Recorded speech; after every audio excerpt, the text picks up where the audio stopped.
وهذا البلد الامین الله سلور قسمه دا د انسان په ذات باندې اوخوړل. بیا فرمای لقد خلقنا الانسان فی احسن تقویم. الله وی ما دا انسان دا په یو ښکلي سانچه کې پیدا کړی. معلومه شو په تمام کائنات کې الله انسان ته عزت او شرافت ورکړی. بیا په تمام انسانیت کې الله عزت او شرافت چې ورکړي هغه اهل ایمان ته ورکړي. يرفع الله الذين آمنوا منکم.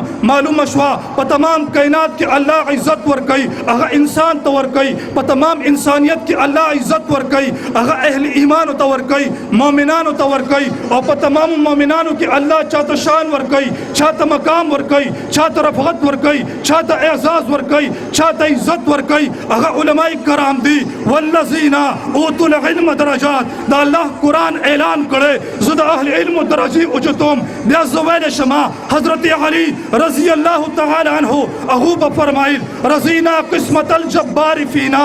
وای زه د الله په دې تقدیر باندې راضیم. لنا علم وللجهال مال.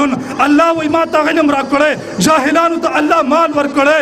فإن المال يفنى عن قريب. وای مال به عن قریب ختم شي. وإن العلم يبقى لا يزال.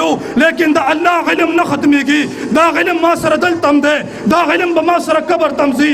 دا علم به ما سره آخرت کې وي. بیا زوال شم علم رفعت ته علم منزلت ته علم مقام ته علم سٹیٹس ته علم صداقت ته علم شجاعت ته علم رفعت ته علم د پیغمبر وراثت ته علم صداقت ته علم شجاعت ته علم رفعت ته علم د والدینو احترام خی په معاشره کې امن خی ښکلا خی زینت خی راحت خی. الحمدلله نن هغه علم چې قرآن ښودلی و هغه علم الحمدلله زمونږ ستاسو خیال دلته کې وکړو. په دې باندې خوشحاله یو. کم ملګري خوشحالي لږ لاس اوچت کوي. بس خپله خبر راټولوم. زه د ټولو مسلمانانو نه دلته کې صرف یو وعده اخلم. هر ځای کې اخلم دا زما عادت دی دلته یم اخلم. کیدای شي چېرته د قیامت پر ورځ باندې الله رب کریم زمونږ بخښنه په دې باندې وکړي. مونږ تاسو غیر چاپیره ماحول ګورو. الحمدلله ماحول ولې زمونږ ښه نه دی. غیر چاپیره ماحول ډیر خراب دی. لیکن الحمدلله په دې خبره باندې د الله شکر دی. غیر چاپیره مدرسې دي. غیر چاپیره د قرآن تعلیم دی.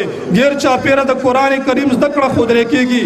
نو دا حاضر مجمع چې څومره والدین دلته کې دي که چاته الله نارینه اولاد ورکړی که چاته الله زنانه اولاد ورکړی هغه ملګري هغه چې کوم لاندې دلته کې دي ټول واده وکړو انشاءالله چې خپل نارینه اولاد به هم مدرسو ته ورکو او خپل زنانه اولاد خپل میاندو خویندې هغه به انشاءالله دې مدرسو کې داخلو.